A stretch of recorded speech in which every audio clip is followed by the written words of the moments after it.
ሌላ ጥያቄ አለሽ? ኦኬ ሌላ ጥያቄ ደግሞ ያለኝ አንድ ሰው ሲፈጠር ሙስሊም ነበር። ከዛ በኋላ ነው እናንተ 40 ቀኑ 80 ምናምን ተብሎ የሆነ ጥምቀት እንደጠመቀ ምናምን የሚባል ነገር አለ። የሰው ልጅ ሲፈጠር መጀመሪያ ሙስሊም ነበር፣ ከዛ በኋላ ነው ክርስትና ተደርጎ ክርስቲያን የሚሆነው ይባላል። እሱ እስኪ ያስረዳኝ። እሱ ውሸት ነው። ሰው ሲፈጠር ሙስሊም ነው የሚል አስተምሮ ውሸት ነው።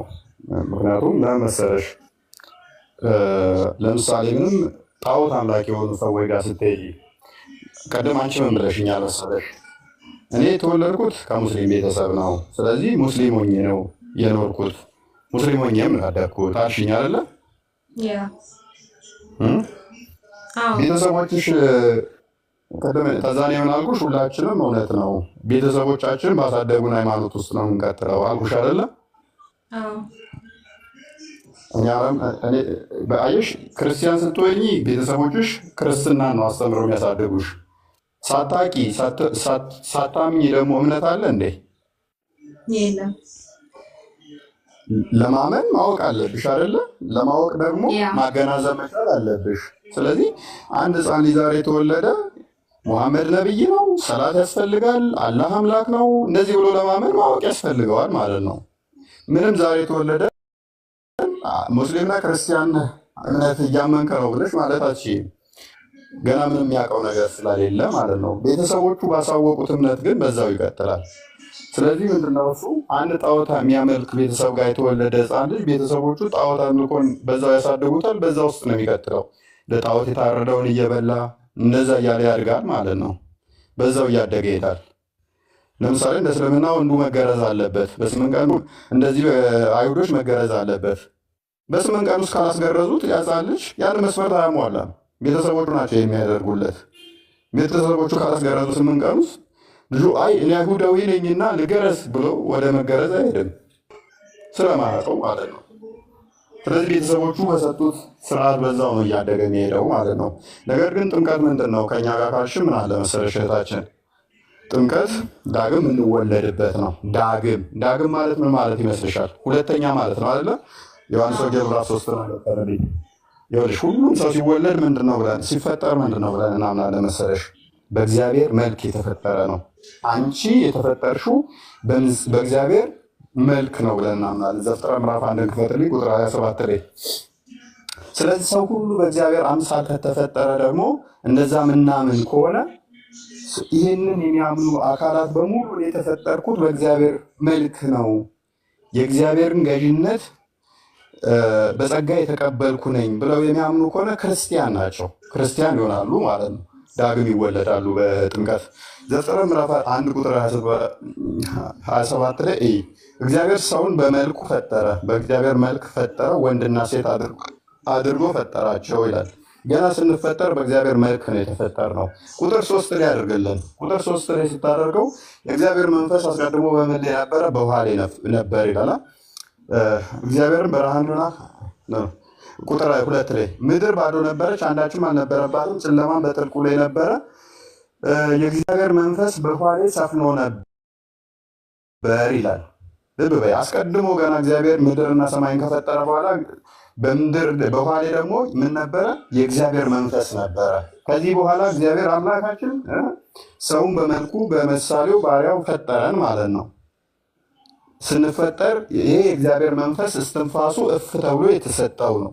እግዚአብሔር እስትንፋሱን የተቀበልንን ማለት ነው። ስለዚህ ከተፈጠርን በኋላ አዳማዊ ከሆንን በኋላ የእግዚአብሔርን መልክ ከያዘን በኋላ የእግዚአብሔርን እስትንፋስ ከተቀበልን በኋላ በሐዲስ ኪዳን ደግሞ ዳግም መወለድ አለብን። ዳግም ለመወለድ ደግሞ ይሄ አስቀድሞ የእግዚአብሔር መንፈስ በውሃ ላይ ሰፍኖ የነበረው በጥምቀት ደግሞ በውሃ ስንጠመቅ ዳግም ልጅነትን እናገኛለን። አጥፍተን ልብ በይ በድለን ከእግዚአብሔር ትእዛዝ ወጥተን ነበረ። ከዛ ካጠፋን በኋላ ተታረቅን በኋላ ደግሞ ከክርስቶስ ጋር ሞትና ትንሣኤውን በምንተባበርበት በጥምቀት ዳግም ልጅነትን እናገኛለን። ሞት መጥቶብን ነበር ስናጠፋ ስንበድል ሞት መጣብን። ሞትን ድል አድርገን ትንሣኤ የምናገኘው ደግሞ በምንድን ነው? በጥምቀት በሰክረመንቶቹ ከክርስቶስ ጋር ህብረት በማድረግ ቁጥር እነዚህ ኢየሱስ መልሶ እውነት እውነት እልሃለሁ ሰው ዳግመኛ፣ ልብ በይ፣ ዳግመኛ ማለት ሁለተኛ ማለት ነው ብለሽኛል። ዳግመኛ ካልተወለደ በቀር እግዚአብሔር መንግስት አያይም ሊያይ አይችልም አለው ይላል። አስቀድመን እንዴት ነው የተወለድነው? ቅድም እንደነገርኩሽ እግዚአብሔር ሰማይና ምድርን ፈጥሮ በኋላም እግዚአብሔር መንፈስ ፈጥሮ ሰፍሮ ነበረ። እግዚአብሔር እኔንና አንቺን ከጭቃ ከአፈር ካበጀን በኋላ ያ እግዚአብሔር መንፈስ እፍ ብሎ ሕያው ያደረገን ሕያው ነፍስ ነበረን፣ የመጀመሪያ ፍጡር ነበርን። ከበኋላ ግን ትእዛዝ ተሰጠን። ያን ትእዛዝ አጥፍቶ አዳምና ሔዋን ሟቲ ከሆኑ በኋላ ሞት ከመጣ በኋላ ከሞት ደግሞ ይቅር ይለን ዘንድ ትንሣኤ ወይ ሞተን አፈር ሆነን እንዳንቀር ተነስተን ሕያው ዘላለማዊ እንድንሆን ምን ሰጠን? ይህንን ሰጠን። ምን? የእግዚአብሔር ልጅ የምንሆንበትን። ልጅ የምንሆነው ደግሞ ዳግመኛ ውጭስ ለሁለተኛ ጊዜ የምንወለደው በምን ሆነ? በጥምቀት ሆነ ማለት ነው። ዳግም ከውሃና ከመንፈስ ካልተወለዳችሁ በቀር ወደ እግዚአብሔር መንግስት ሊገባ አይችልም ማለት ነው። ስለዚህ ዳግም መወለድ ይኖርብናል። ይሄ ትእዛዝ ነው። ይሄ ትንሣኤ ለማግኘት ይህም ማድረግ አለብን ማለት ነው። እንጠመቃለን ሁለተኛ ጊዜ ለመወለድ። ነገር ግን ህፃናቶች ሲወለዱ እንደዚህ ናቸው፣ ሙስሊም ናቸው፣ ገነት አይገቡ ምናምን አንልም። ሲጀመር እንደ ህፃናቶች ልበቅን የዋህ ልንሆን ታዘናል። አይ ቲንክ ማቴዎስ ወንጌል ምዕራፍ 18 አንዴ ቼክ አድርግልኝ። 18 ቁጥር 1 ላይ እሺ አብርሃም ልብ በይ እንደዚህ ይላለሽ። በዚያች ሰዓት ደቀ መዛሙርቱ ለእግዚአብሔር ቅድም ምን አልኩሽ? የእግዚአብሔር መንግስት ለመውረስ ምን ያስፈልጋል አልኩሽ? ዳግም መወለድ ይላል አይደለ? ዳግም መወለድ አለባችሁ ይላል አይደለ እህታችን? መልካም አይሽ፣ ዳግም መወለድ ነው የእግዚአብሔር መንግስት ለመውረስ የሚያስፈልገን። ይሄ ትእዛዝ ነው። ትንሣኤውንና ሞቱን ከእሱ ጋር ተባብረን ይህንን ትንሣኤውን ለማግኘት መወለድ አለብን ዳግመን። ነገር ግን ህፃናቶች ምንድን ናቸው የሚለውን መጽሐፍ ቅዱስ እንዲህ ብሎ ያስቀምጥልናል። በዚያች ሰዓት ደቀ መዛሙርቱ ወደ ኢየሱስ ቀርበው መንግስተ ሰማያት ከሁሉ የሚበልጥ ማን ይሆናል አሉት። አየሽ፣ በመንግስተ ሰማያት ውስጥ ማን የሚበልጠው ብለው ጠየቁት። ህፃንም ጠርቶ በመካከላቸው አቆመ ይላል። ህፃን ልጅ ነው የጠራው። እንዲህም አለ፣ እውነት እውነት እላችኋለሁ ካልተመለሳችሁ እንደ ህፃን ካልሆናችሁ ወደ መንግስተ ሰማያት ከቶ አትገቡም። ስለዚህ ወደ መንግስተ ሰማያት ለመግባት ራሱ እንደማን መሆን አለብን ማለት ነው? እንደ ህፃን። ምክንያቱም ህፃን ልባቸው ንጹህ ነው አይደለ እህታችን? ቂም የለባቸውም፣ በቀል የለባቸውም፣ ተንኮል የለባቸውም፣ ሐሰት የለባቸውም፣ ውሸት የለባቸውም፣ ክፋት የለባቸውም አይደለ? ስለዚህ መንግስት ሰማያት ራሱ ለመውረስ እንደማን መሆን አለብን? እኛ ራሳችን ህፃን መሆን እንደ ህፃናት መሆን ህፃን መሆን አንችልም፣ ግን እንደ ህፃን መሆን አለብን። ቅድም እዛ ጋር ስታይ ዳግም ተወለዱ ይላል አይደለ? ዳግም ተወለዱ ይላል አይደለ? ሰው ልጅ ዳግም ተወለዱ ይላል። ዳግም ተወለዱ ሲል ልብ በይ፣ አስቀድመን ተወልደናል ከእናትና ከአባታችን። ነገር ግን ኒቆዲሞስ ይጠይቃል፣ እንዴ ሰው ካረጀ ከሸመገለ በኋላ ወደ እናቱ ማህፀን ገብቶ እንዴት ሊወለድ ይችላል ብሎ ይጠይቃል ክርስቶስን። ዳግም ተወለድ ሲለው ማለት ነው። ከዛ በምን ትወለዳለህ አለው። በውሃ እና በመንፈስ ብሎ ይለዋል ማለት ነው። አስቀድመን እንዴት ተወልደን ነበር? ከእናት ከአባታችን ተወልደን ነበረ። ስለዚህ እንደ ህፃናት ንጹህ መሆን ደግሞ አለብን። አንቺ ካመንሽ በኋላ ካደግሽ በኋላ ካወቅሽ በኋላ አምስቱን እንትኖች ትተገብሪያለሽ። አርካን ኦፍ እስላም የሚባሉትን ትተገብሪያለሽ አይደለ? ለምሳሌ ህፃን ልጅን ስገድ ትይዋለሽ አይባልም ዛሬ ስለዚህ ደረጃዎች አሉት ማለት ነው። ስለዚህ ካልሰገደ ሙስሊም አይደለም እንደማለት ማለት ነው። ሰላት አልሰገደም ህፃኑ፣ ስለዚህ ሙስሊም ሊሆን አይችልም። ምክንያቱም እነዚህ ማሟላት ስላለበት የሙሐመድን ነብይነት ህፃን ልጅ ሊናገር ሊመሰክር አይችልም እና ሙስሊም አይደለም እንደማለት ነው።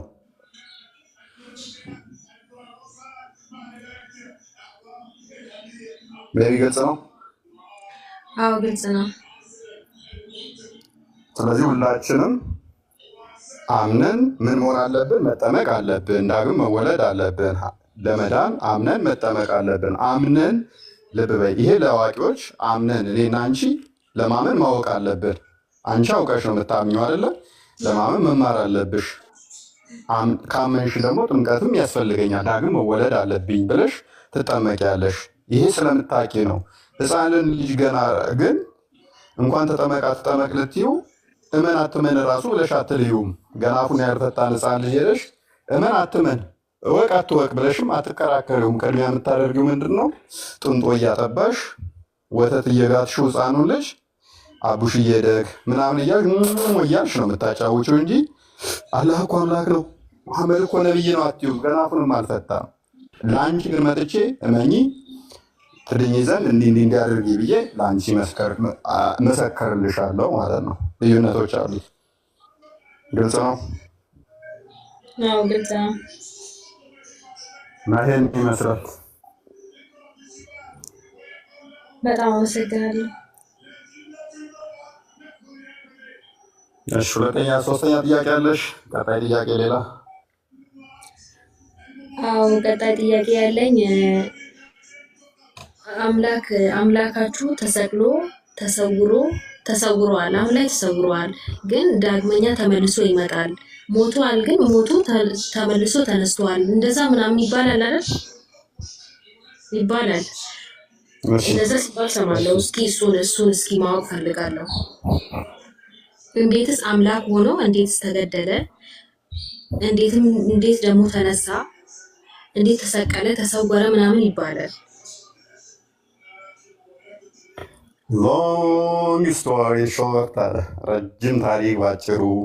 ይህንን ሰፊ ትምህርት አለው። ይሄ ስታቂው የዚህን ትምህርት በደንብ ስታቂው በጣም ደስ ይላል። ባይዘ ምን እናምናለን መሰለሽ? እኛ ራሚ ፈጣሪ ፍትሐዊ ነው ብለን እናምናለን። ፍቅር ነው ብለን እናምናለን። እውነተኛ ዳኛ ነው ብለን እናምናለን። ልብ በይ፣ እውነተኛ ዳኛ ነው፣ እንደገና ደግሞ ፍቅር ነው ብለን እናምናለን። ፈጣሪያችን አምላክ እውነተኛ ዳኛ ብቻ ሳይሆን ፍቅር ነው ብለን እናምናለን። አሁን ልብ በይ፣ እኔ ለምሳሌ አንቺን 100 ብር አስቀምጬ ይህ 100 ብር ልሴ አንቺ እህቴ ነሽ፣ ከቤት ውስጥ 100 ብር አስቀመጥኩና በዚህ 100 ብር ወስደሽ ብታጠፊ በጥፊ ነው ብልሽ አልኩሽ። በጥፊ ነው ብልሽ አልኩሽ። ከዛ አንቺ 100 ብር ወስደሽ አጠፋሽው። መጥቼ በጥፊ ካላልኩሽ እኔ ምንድን ነኝ? የተናገርኩትን ማላከብር ነኝ አይደለ? አዎ ውሸታም ነኝ ማለት ነው። ያ ውሸታም ነኝ ማለት ነው። ጎበስ። ፈጣሪ እውነተኛ ዳኛና ፍቅር ነው ብለን ስንል እንዴት መሰለሽ? አዳምና ሔዋን በገነት በነበሩበት ሰዓት ላይ ሁሉን ነገር ፈቀደላቸው። ዘፍጥረት ምዕራፍ 2 ላይ ሁሉን ነገር በገነት ያለውን በምድር ፈጠራቸው፣ ለገነት አስገባቸውና ሁሉን ነገር እንዲበሉ ሁሉን ነገር ፍቃድ ሰጣቸው። ልብ በይ፣ ሁሉን ነገር እንዲገዙ ቁጥር 28 ላይ ምዕራፍ 1 ቁጥር 28 ላይ በምድር በሰማይ በባህር ሁሉን እንዲገዙ ፍቃድ ሰጣቸው። አስቢ፣ ፈጣሪ ሆኖ ሁሉን ማለት በቃ ሁሉን ነገር የመግዛት ስልጣን አላቸው አይደለ? ስለዚህ እነሱ ልክ እንደ ፈጣሪ ሊሆኑ ሆነ። አሁን አስቢ፣ ከፈጣሪና ከእሱ መካከል አሁን ምን ልዩነት አለ? ፈጣሪም ገዢ ነው፣ እነሱም ገዢ ከሆኑ ቁጥር 28 ላይ ስታይ ዘፍጥረት ምዕራፍ 1 ቁጥር 28 ላይ ሁሉን ግዙ ብሎ ስልጣን ይሰጣቸዋል ማለት ነው። ስለዚህ እንደዚህ ላለውልሽ እግዚአብሔር ባረካቸው፣ እንዲህም አላቸው ብዙ ተባዙ፣ ምድርንም ሙሏት፣ ግዟትም፣ የባህር ዓሦችንና የሰማይ ወፎችን በምድር ላይ የሚንቀሳቀሱትንም ሁሉ ግዟቸው አላቸው። ይህንን ስልጣን ሰጣቸው በጸጋ። ጸጋ ማለት ስጦታ ነው። ፈጣሪ ምን ያህል ፍቅር እንደሆነ ለሰው ልጆች ምን አይነት ፍቅር እንዳሳየ በዚህ እንረዳለን። ሁሉን እንድንገዛ በአዳምና በሔዋን ተገብቶ ነገረን ማለት ነው። አዳምና ሔዋን የሁሉ ስልጣን ከተሰጣቸው በኋላ ዘፍጥረት ምዕራፍ 2 ላይ ወደ ገነት ያገባቸውና በገነት ውስጥ እንደ ልባቸው እንዲሆኑ ሁሉን እንዲገዙ ሁሉን ተፈቀደ። ሁሉን ገነትን እየተንከባከቡ እንዲበሉ እንዲጠጡ፣ ነገር ግን አንዲትን ዛፍ ብቻ እንዳይበሉ ከለከላቸው።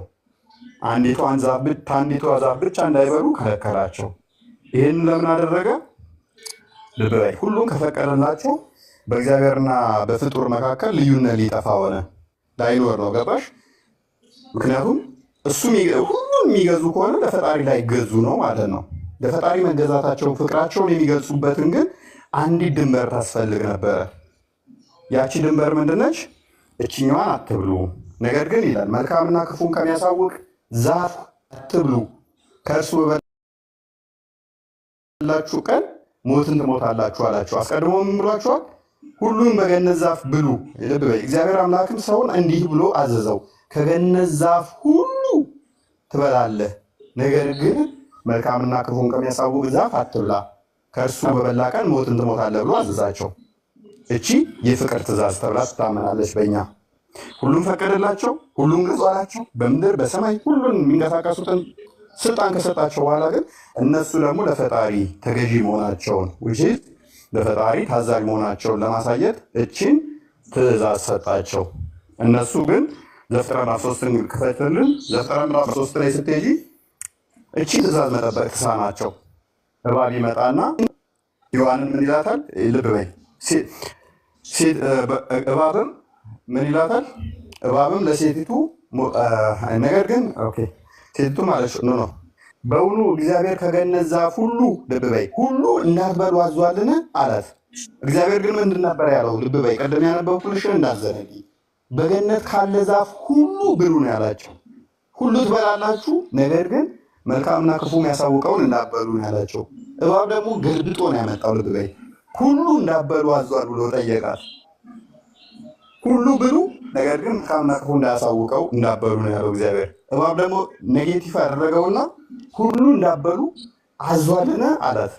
ሴቲቱም ለእባቡ አለችው በገነት ካለው ዛፍ ፍሬ እንበላለን፣ ዛፍ ፍሬ እንበላለን ያለችው ሁሉ እንበላለን አላለችም። ነገር ግን ብላ ነበር መቀጠል የነበረባት እግዚአብሔር እንዳዘዛት። ቃሉን ሸረፈችው ገና እሷ ማለት ነው። ነገር ግን በገነት መካከል ካለው ዛፍ ፍሬ እግዚአብሔር አለ እንዳትሞቱ ከእርሱ አትብሉ አለ፣ አትንኩትም አለን። አትብሉ አትንኩትም አለን አለች። እግዚአብሔር አትንኩ ብሎ አላዘዘም፣ አትብሉ ነው ያለው። ሕጉን ጠበቀችው። እግዚአብሔርን ክፉ ኃይለኛ ቁጡ ለማስመሰል ዛፉን አትንኩም ብሎ አዞናል አለች። ውሸት። እግዚአብሔር አትብሉ ነው እንጂ አላት፣ አትንኩ አላላትም ነበረ። እግዚአብሔርን ግን የሆነ ጨቋይ ለማስመሰል ምን አደረገች እሷ? እንዳትሞቱ ከእርሱ አትብሉ አትንኩትም ብሎናል አለች። ቁጥር 4 ላይ እባብ ለሴቲቱ አላት ሞትን አትሞቱም አለ። አየሽ፣ እግዚአብሔር ከበላችሁ ትሞታላችሁ ብሎ ነበረ። እባብ ደግሞ ምን አለ? አትሞቱም አለ። ቅድም እንዳልኩሽ ነው አሁን። ስለዚህ አሁን እባብ አትሞቱም አለ፣ እግዚአብሔር ደግሞ ትሞታላችሁ አለ። ከበላችሁ ማለት ነው። አሁን የማን ትክክል ይሆን? ከዛ በኋላ ምን ሆነ? ከእርሱም በበላችሁ ቀን ዓይኖቻችሁ እንዲከፈት እንደ እግዚአብሔር መልካምና ክፉን እንድታውቁ እንድትሆኑ እግዚአብሔር ስለሚያውቅ ነው እንጂ ከበላችሁ እንደ እግዚአብሔር ትሆናላችሁ አላት። አይሽ ከበላችሁ እንደ እግዚአብሔር ትሆናላችሁ እንጂ ሞትን አትሞቱም አላት። እግዚአብሔር ደግሞ ከበላችሁ ትሞታላችሁ ብሏታል። አይሽ ሔዋን ምን ያህል ሞኝ እንደሆነች ልብ በይ። አሁን እግዚአብሔር የነገራትን ትታ ከእባብ ጋር ድርድር ውስጥ ገብታለች፣ ከሴጣን ጋር ማለት ነው። ሔዋን ብልጥ ብትሆን ኖሮ ራምዬ ምን ማድረግ ነበረባት? እዚህ ጋር እውነት ይህንን በልተን እግዚአብሔር የምንሆን ከሆነ አንተ ራስህ ይህንን ምክር መመክረን ለምን በልተህ እግዚአብሔርን ሳትሆን ብላ መጠየቅ ትችል ነበረ። አይሽ እባብ ራሱ ለምን አንተ በልተህ እግዚአብሔርን አትሆንም እኛ የምንመክረን? አንተ ሴጣን ውሸታም፣ ራስ እግዚአብሔርን መሆን ሳትችል እኔን እንዴት እግዚአብሔር መሆን ትችላላችሁ? ዘላለማዊ ትሆናላችሁ፣ መሞት አትችሉም ብለህ እንዴት ትመክረናለህ? አንተ ራስህ እኮ አልሆንክም ብላ እባብን ወይም ሴጣኑን ቻሌንጅ ማድረግ ትችል ነበረ። ከመቼ ወዲያ ነው እባብ ንግግር የቻለው ብላ ቻሌንጅ ማድረግ ትችል ነበር። አይ ማድረግ አችልም እንዳትይኝ ደግሞ እሱ የበላዋ ነው እንዳትይኝ፣ ቀደም ባሳየሁሽ ላይ እግዚአብሔር ነሷ ምን አድርጓታል? የሁሉ ገዢ የበላይ አድርጎ ሾሟቸዋል።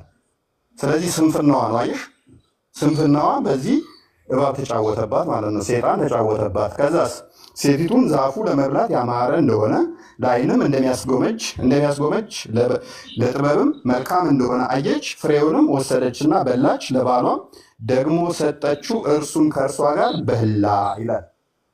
አየሽ፣ አሁን በጣም በሚያሳዝን ሁኔታ እግዚአብሔር እንዳበሉ ያሉትን ጣሱ፣ ሕግ ተላለፉ።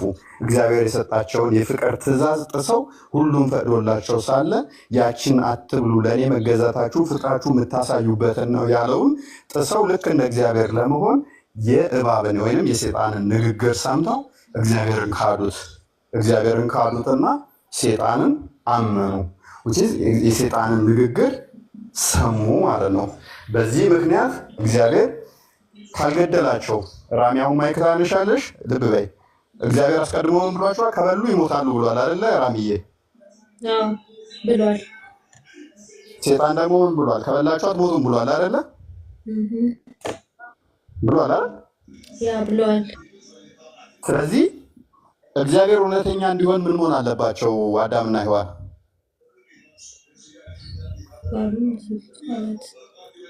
መሞት አለባቸው። እግዚአብሔር እውነተኛ እንዲሆን አዳምና ሔዋን ምን መሆን አለባቸው? መሞት የለባቸውም። ዋው መሞት የለባቸውም። ዘላለማዊ መሆን አለባቸው። አትንኩት አለ እንጂ ትሞታላችሁ ወይም አትሞቱም አላለም እኮ ማ እግዚአብሔር።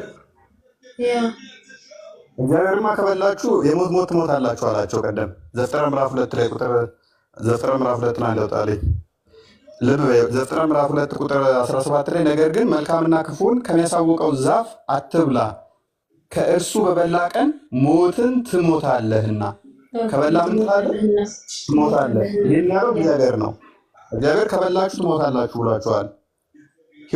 ሔዋንና አዳምን ሲያሳስት ደግሞ ሴጣን ምን አለ? ከበላችሁ አትሞቱም ዘላለማዊ ትሆናላችሁ ብሏል።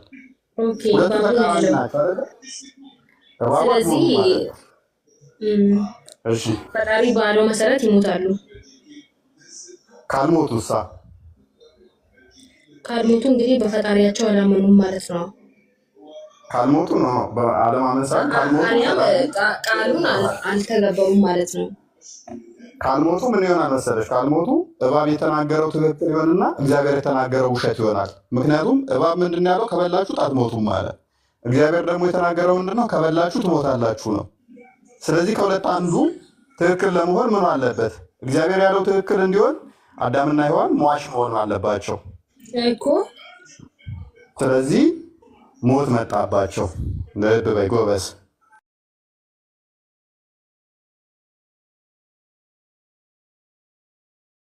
ዘፍጥረት ምዕራፍ 3 ቁጥር 15 ታይቲንግ ላይ ክፈትልኝ። እርግማን ይመጣባቸዋል ማለት ነው። ይህንን በማጥፋታቸው ምክንያት ሞት ወደ ሰው ገባ ማለት ነው። በአንተና በሴቲቱ መካከል ልብ በይ በዘርና በዘሯ መካከል ጠላትነትን አደርጋለሁ፣ እርሱ ራስን ይቀጠቅጣል፣ አንተም ሰኮናውን ትቀጠቅጣለህ የሚል እርግማን መጣ ማለት ነው። በአንተና በሴቲቱ በዘርና በዘሯ መካከል የተባለው ይሄ በኋላ መጣበታለሁኝ። ክርስቶስ እንዴት እንደተሰቀለና ለምን መሰቀል እንዳስፈለገው ከዚህ ይነሳል ማለት ነው። ከዛ ቁጥር 17 ላይ አዳምንም አለው ይኸውልህ ሚስትህን ቃል ሰምተሃልና ከእርሱ እንዳትበላ ካዘዘው ዛፍም በልተሃልና ምድር ከአንተ የተነሳ የተረገመች ትሁን። ምድር ምን ትሁን? ከአንተ የተነሳ የተረገመች ትሁን። በሕይወት ዘመንህም ሁሉ በድካምህ ከእርሷ ትበላለህ። እሾህና ማኪላ ታበቅልብሃለህ፣ የምድርም ቡቃያ ትበላለህ። ወደ ወጣህበት መሬት እስክትመለስ ድረስ በፊትህ ወዝ እንጀራን ትበላለህ። ስለዚህ ወደ ወጣበት ምድር መመለስ አለበት ማለት ነው። ይመለሳል አይደል? አዳምና ሔዋን ተረገመ። ወደ ወጣህበት ምድር ትመለሳለህ ተባለ። ምክንያቱም ሔዋን የተገኘችው ከአዳም ነው። ከአዳም ተተገኘች፣ ምድር ተረገመች ከነሱ የተነሳ። ምድር ከተረገመች ደግሞ አዳምና ሔዋን የተገኙት ደግሞ ከምድር ነው። ምድር ከነሱ የተነሳ ተተረገመች ደግሞ እርግማኑ እነሱ ላይ ዘላለማዊ የሆነው ተጣብቆ እንዳይቀር እርግማኑ ምን ላይ ያረፈ? ምድር ላይ ያረፈ ማለት ነው። እግዚአብሔር ርኅሩህ አዛኝ በመሆኑ ምክንያት እርግማኑ ወደ ምድር አደረገው። ስለዚህ እነሱ ከምድር የተበጁት ስጋቸው ነው። ስጋቸው ወደ ምድር ሲመለስ ነፍሳቸው ከፈጣሪ ነችና ወደዛ ትመለሳለች ማለት ነው። ስጋቸው ወደ ምድር ይገባል ማለት ነው። ወደ አፈር የሚመለስ ሆነ። ስለዚህ እግዚአብሔር እውነተኛ ዳኛ ስለሆነ አዳም ሔዋን በመብላታቸው ምክንያት እርግማኑ አፕላይ ሆነባቸው። ወደ ምን? ወደ አፈርነት እንዲመለሱ፣ ወደ አፈር እንዲገቡ፣ እንዲሞቱ ሆኑ ማለት ነው። እንዲሞቱ ከሆኑ በኋላ ይሄ የእግዚአብሔር እውነተኛ ፈራጅነት ተረጋገጠ። አሁን ሴጣን ሐሰተኛ ሆነ። አትሞቱም ዘላለማዊ ትሆናላችሁ ያለው ሐሰት መሆኑ ተረጋገጠ። ሔዋንና አዳም የሉም፣ ሞተዋል። ስለዚህ እግዚአብሔር ትሞታላችሁ እንዳለው በእውነትም አዳምና ሔዋን ሞተዋል። አይደለም ራሚ? አዳምና ሔዋን ሞተዋል በመሞታቸው ምክንያት። ስለዚህ እግዚአብሔር የተናገረው እውነት ሆነ አይደለ? ስለዚህ እግዚአብሔር እውነተኛ ፈራጅ ነው የምንለው ከዚህ አንጻር ነው። ስለዚህ ፍርዱን በትክክል አሳየናል። ሴጣን ደግሞ ውሸተኛ መሆኑን አረጋገጥን። አትሞቱም ዘላለማዊ ትሆናላችሁ ብሎ ነበር፣ ሞቱ አይደለ?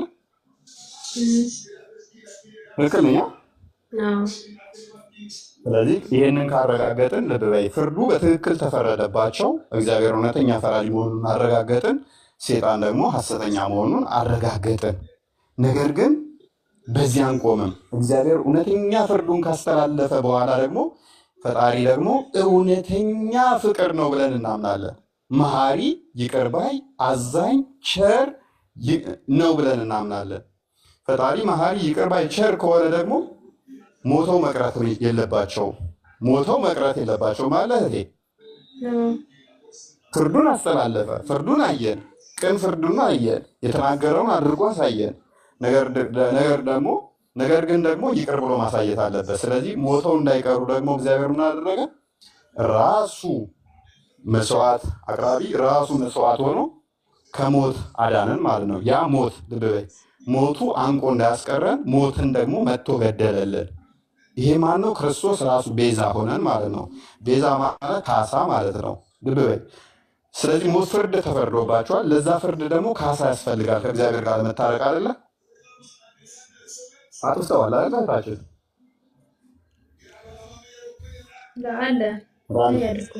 አጥፍተዋል አይደለ? ካጠፉ ደግሞ ካሳ ያስፈልጋል አይደለ? ካሳውን ደግሞ ለፈጣሪ ማንም መካስ አልቻለም።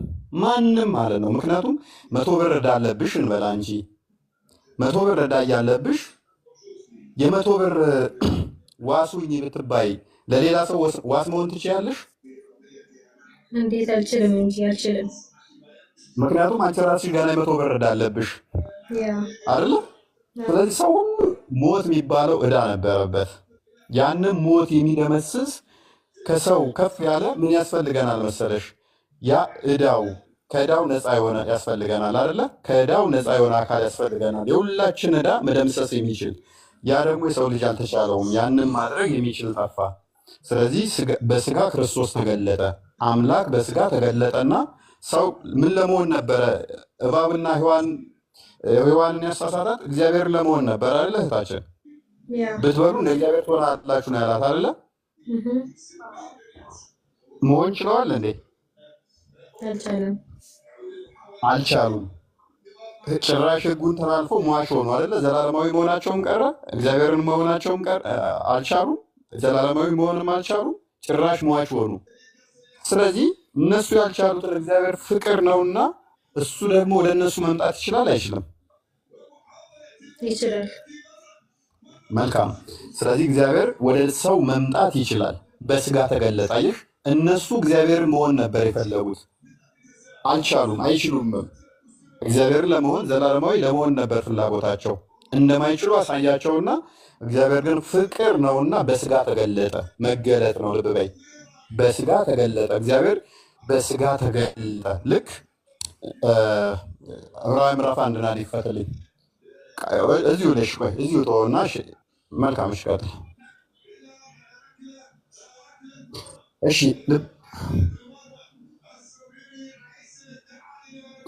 ከጥንት ጀምሮ እግዚአብሔር በብዙ አይነትና በብዙ ጎዳና ለአባቶቻችን በነቢያት ተናግሮ አለ። ለነቢያት አስቀድሞ በብዙ በነቢያት ተናገረ። ሁሉም ወራሽ ባደረገው ደግሞ ዓለማትን በፈጠረበት በልጁ በዚህ ዘመን መጨረሻ ለእኛ ተናገረን ይላል። እርሱም የክብሩ መንጸባረቅና የባህሉ ምሳሌ ሆኖ በስልጣኑ ሁሉን እየደገፈ ኃጢአታችንን በራሱ ካነጻ በኋላ በሰማይ በግርማው ቀኝ ተቀመጠ ይለዋል። ስለዚህ እግዚአብሔር ልጅ ወይንም ቃሉ በስጋ ተገለጠ። ልክ ቃል ስጋ ሆነ የሚል ማለት ነው። ዮሐንስ ወንጌል ምዕራፍ 1 ላይ ቁጥር 14 ላይ ቃልም ስጋ ሆነ የሚለው ጸጋና እውነትም ተሞልቶ በእኛ አደረ የሚለው ማለት ነው። ያ የመለኮት ሙላት ያለው ልክ እንደኔና እንደ አንቺ በስጋ ተገለጠ። መገለጥ ነው። ያ በስጋ የተገለጠው ፍጹም አምላክ ነው፣ ፍጹም ሰው ነው። አምላክ ሰው ሆነ ማለት ነው። በስጋ ተገለጠ። ሰው ብቻ ሳይሆን አምላክ ነው። ያ አምላክ በስጋ ተገለጠና ምን ሆነን? ቤዛ ሆነን። ካሳ ራሱ ክሶ ራሱ ይቅርታ አድርጎ ራሱ ይቅርታውን ተቀብሎ ራሱን ይቅርታውን አቅርቦ አስታረቀን ከራሱ ጋር ማለት ነው። ታረቀን፣ ራሱ ታረቀን። ያጠፋ ልክ ምን ማለት መሰለሽ? ለምሳሌ አንቺ ሰረቅሽ፣ ሌባ ነሽ፣ ዳኛው አባትሽ ነው፣ የያዘሽም ደግሞ ወንድምሽ ነው፣ ወይም ደግሞ something like that። ከዛ አንቺን የ1 ዓመት ክስ ፍርድ ፈረደብሽ። አባትሽ ነው፣ የ1 ዓመት ፍርድ ፈረደብሽ። እየሰማሽ ነው አራሚ? አዎ እየሰማሁ። አባትሽ ሌባ መሆንሽን አይቶ ዝም ቢልሽ አባትሽ ጤናማ ሕግ ፈራጅ አይደለም አይደለ? ነገር ግን የ1 ዓመት ፍርድ ፈረደብሽ። ፍርዱ ተገቢ ነው እንበል፣ ወይም የ10 ዓመት ፍርድ ፈረደብሽ፣ ወይም ይህንን ፍርድ ደግሞ በገንዘብ ከተባለ 100,000 ብር መክፈል አለብሽ እንበል።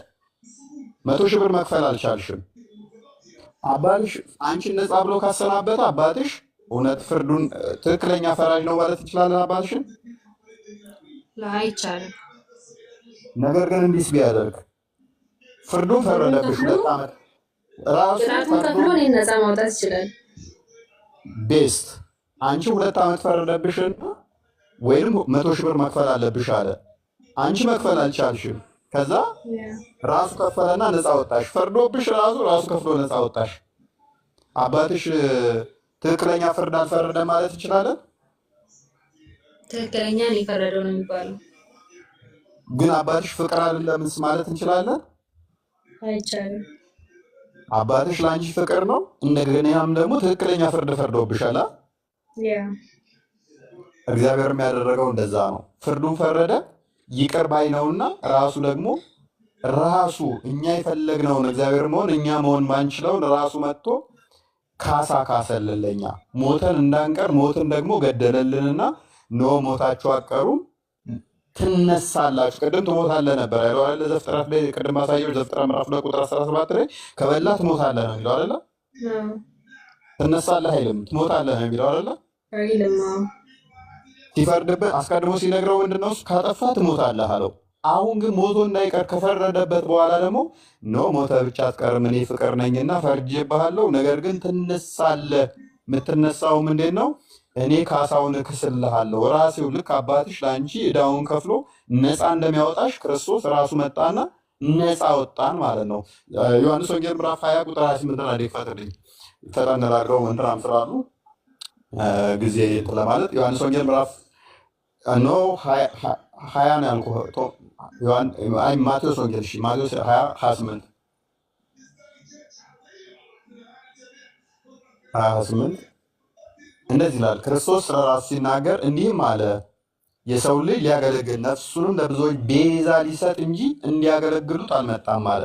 ቤዛ ሆኖ ነው ይሞተል። ራሱ ቤዛ ሆኖ አዳነን። ቅድም ብዬሻለሁ አይደለ? ቤዛ ማለት ምትክ ወይም ካስ ራሱ ሚክስ ማለት ነው። ክርስቶስ ሊያገለግለን ነው የመጣው። ሲመጣ ክርስቶስ ለእኛ ቤዛ ሊሆን አየሽ። አባትሽ ቅድም ለአንቺ 100,000 ብሩን ሊከፍል ሲሄድ ምንድነው እሱ መልሶ እንደ ዳኛ ሆኖ ሳይሆን እንደ ካሳ ከፋይ ሆኖ ነው አይደለ? አስቀድሞ ሲፈርድብሽ እንደ ዳኛ ሆኖ ነው የፈረደብሽ። ወንጀለኛ ነሽ ብሎ ነው አይደለ?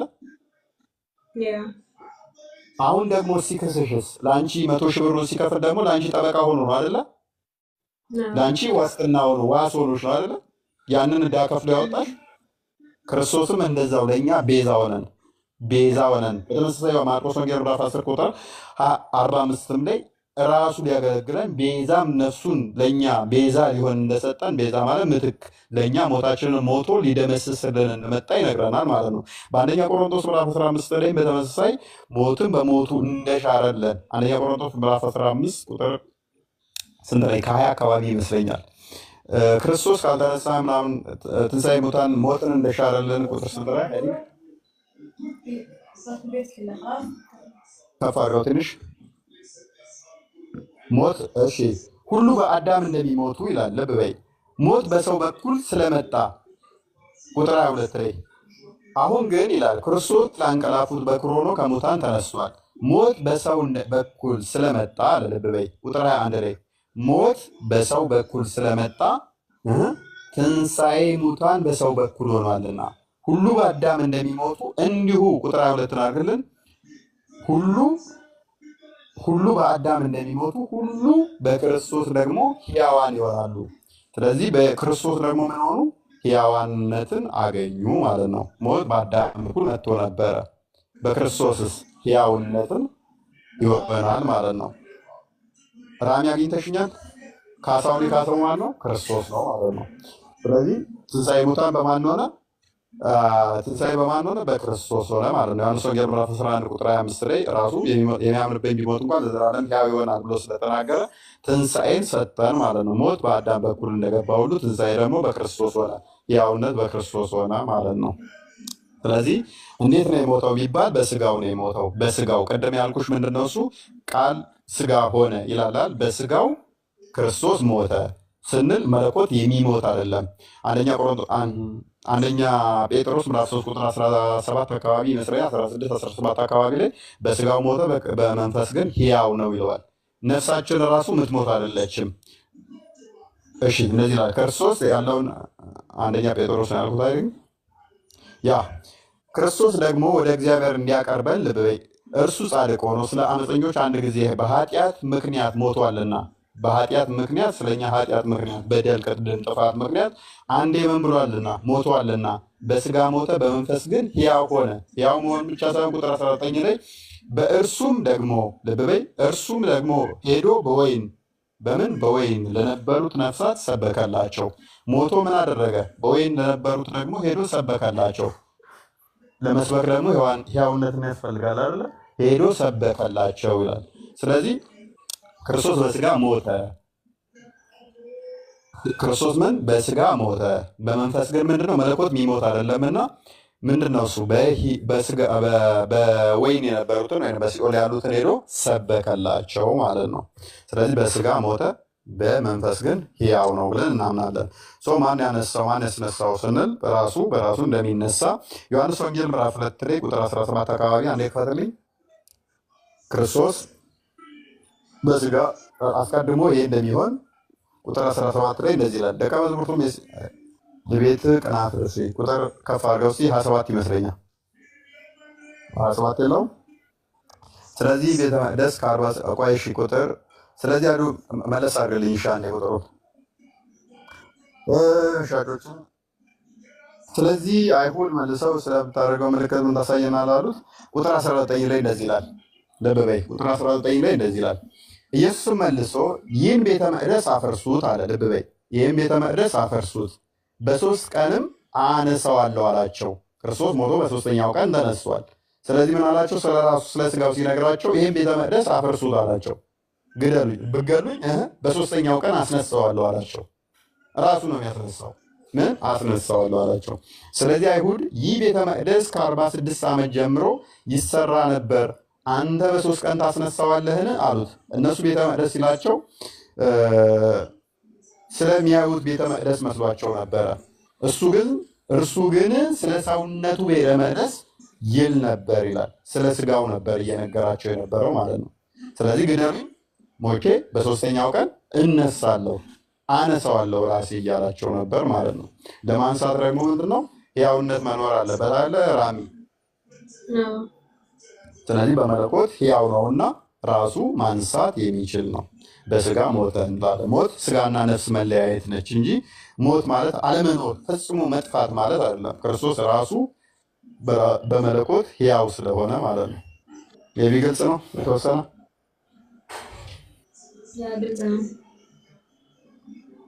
እና 000 ይላል። እናንተ ጋር ስንት ሰዓት ነው? 6:00 እዚህም እንደዛው ነው። አንድ ሰፈር ነን ማለት ነው። የደቂቃ ልዩነት እንኳን ከሌለ ይሆናል። እንደዛ ላይ በቃሽም በውስጥ አውሪድ። በጣም አመሰግናለሁ። ይበቃኛል። በውስጥ አውራሃለሁ። እሺ በርቺ።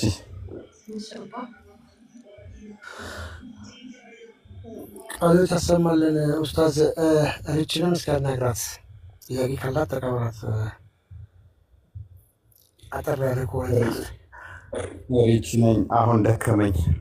ሰላም ነሽ?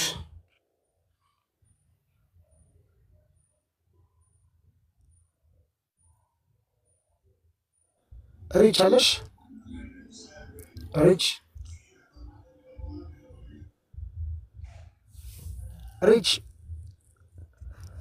ኦኬ፣ እንቅልፍ ወስዷታል ማለት ነው ትላለህ።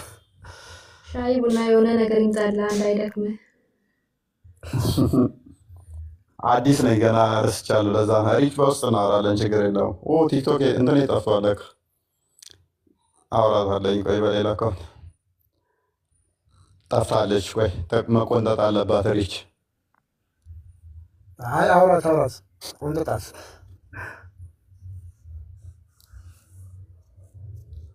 ሻይ ቡና ምን ይምጣል እየተባልክ ነው? እፎይ ሻይ ቡና ሻይና ትኩስ ነገር እኮ ስለዚህም ነኝ እኔ ታውቅ የለ እኔ ትኩስ ነገር ላይ ብዙም አይደለሁም። የተወሰነ እንትን ነገር ብቻ ከሆነ ነው ቸኮሌት ነገር። ቡና በጣም ባይዞ ጅማ ላይ ምነግርሽ ራቢ በጣም ሱሰኛ ነበርኩ እና አጂፕ ምናምን ሰፈር ቡና ቤቶች በደንብ ነበረ ማቀረው። እም፣ አጂፕ ሰፈሩ ጠፋኝ እንጂ ቆጪ ምናምን ታውቂያቸዋለሽ ብዬ አስባለሁ። አዋቃቸዋለሁ። እና ቡና በጣም ሱሰኛ ሆኜ በጣም በቃ በስለት ነው ያቆምኩት። በጣም ሲቆላ ማለት ነው አስቸኩሎኝ እስከሚፈላ አስቸኩሎኝ እንባዬ ይመጣ ነበረ። በቃ ይሄ ቆሎውን አዳል ቡናውን እቆረጥም ነበረ አዎ እሱስ ከባድ ነው። እና በጣም ጅማ ላይ በጣም ነው ቡና የሚጠጣ ወይ በጣም ይጠጣ። ቡናውም ደግሞ አሪፍ ነው። በጣም አዎ፣ ጅማ ሲጀመር በቡና ነው የምትጠራው እኮ። ያ ቡና በደንብ አለ በደንብ ነው የሚጠጣው። እና በእኔ ጊዜ ግን አሁን ስንት ገባ? ሲኒው ስንት ነው የሚሸጠውን? ሲኒ በ10 ብር ነው 20 ብር ነው። እኔ እንጃ፣ እኔ ግን ትንሽ ቆይቻለሁ።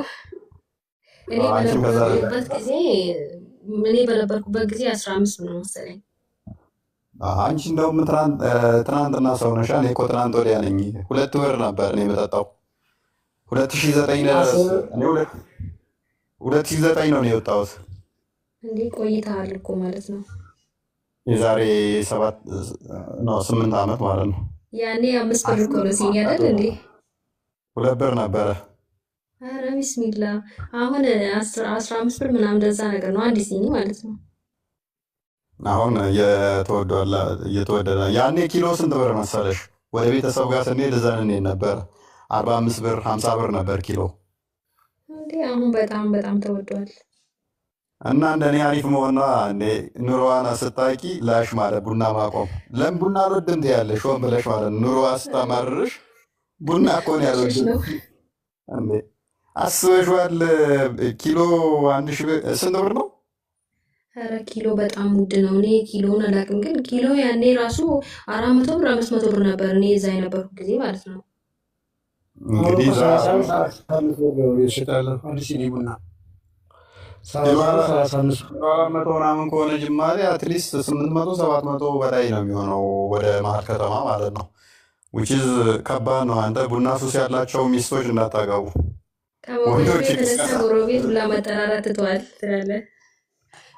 ላሽ እንትን ታፈያለሽ። ይሄ ምንድን ነበረ? ሌላ ነገር ቆላ ቆላ አድርገሽ ትጨምሪበታለሽ። ስንዴ ነገር ወይ ነዛር ነው አዋጣም። ሐሚድ ቆሟል። አሪፍ ነው እኮ ግን ቡና ቆመ እኮ አሪፍ ነው። አሁን ሐሚድ ይቆማል። አዎ እሱማ ልክ ነህ። ሐሚድ አሪፍ ሐሚዶች ይኖራሉ። ግን ደስ ይላል ገጠሩ ላይ አብሶ። እኔ ገጠር ላይ ስለነበርኩኝ ቡና ሲፈላ አብሶ ወተት ምናምን ካለ በቆሎ እሸት ክረምት ላይ ምናምን ነገር በቆሎ እሸት ይኖራል። ቤተሰብ ጅማ ነበር ይጠራራል ምናምን እና የተወለድከው አንተ? አይን ጅማ አይደለም የተወለድኩት፣ ግን ያ ገጠር ላይ ስትሆኝ ወር ታውቂዋለሽ። ቤተሰብ ምናምን ትጠራሪ እና አዎ ደግሞ ደስ የሚለው ፓርት ምን እንደሆነ ታውቂያለሽ? ጥፋት ካጠፋሽ እንኳን ጎረቤት ሲመጣ ምናምን ቡና ሲፈላ ትገቢያለሽ፣ አትመቺም። አዎ ልክ ነህ። እችን ሰበብ ታደርጊና ገባት ያለሽ ማንም ሚነካሽ የለም። ልትመጪ ስትይ ሮጠሽ ቤተሰብ ጎረቤት ሄደሽ ልጥፍት ያለሽ ይገላግሉሻል። ያ ጎረቤት ያስታርቃል። እና በቆሎ እሸት ምናምን ደግሞ ይኖራል። ቡና ቁርሷን አይታ ቁልጭ ተመስገን እየተባለ ታስታውሰኝ ናፍቃኛለች።